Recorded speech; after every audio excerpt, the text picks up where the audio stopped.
Hello everybody.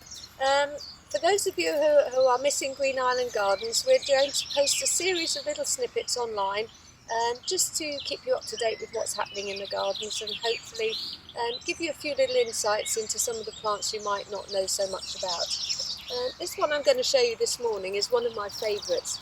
It's a woodlander called Trillium, chloropetalum, Giganteum. Trillium coming from the Greek word tri, because it has 3 leaves on each stalk, 3 sepals and 3 petals.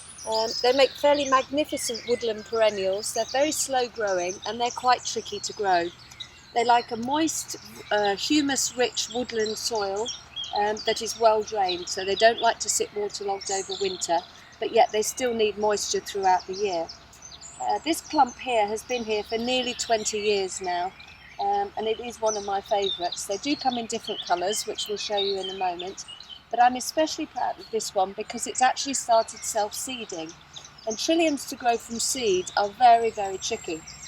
The seed actually takes 2 years to ripen from when it forms, and during those 2 years it has to undergo a period of freezing and then warming up, and freezing and warming up over 2 consecutive winters, and during that whole time the seed must not be allowed to dry out.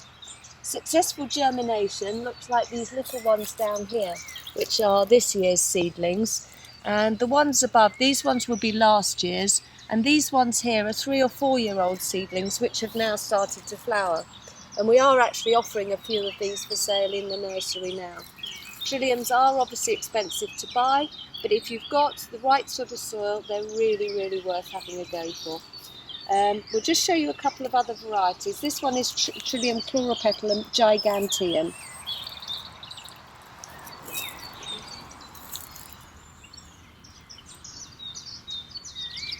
These ones are Trillium cuneatum, slightly more rounded leaf but beautifully mottled. The petals aren't quite so tall on these either. Nevertheless, another lovely, lovely woodland perennial. Okay, so this is another Trillium chloropetalum, a white flowered variety. The leaves aren't quite so mottled. These ones I originally split from one clump that I had in the Japanese garden and brought 3 clumps up here. But they are quite slow to develop into a big clump. Okay, so finally the last Trillium I'll show you this morning. We do have other ones that flower slightly later, but this one is Trillium grandiflorum. The name always makes me laugh because it's actually one of the smaller varieties, but lovely, lovely white flowers it has.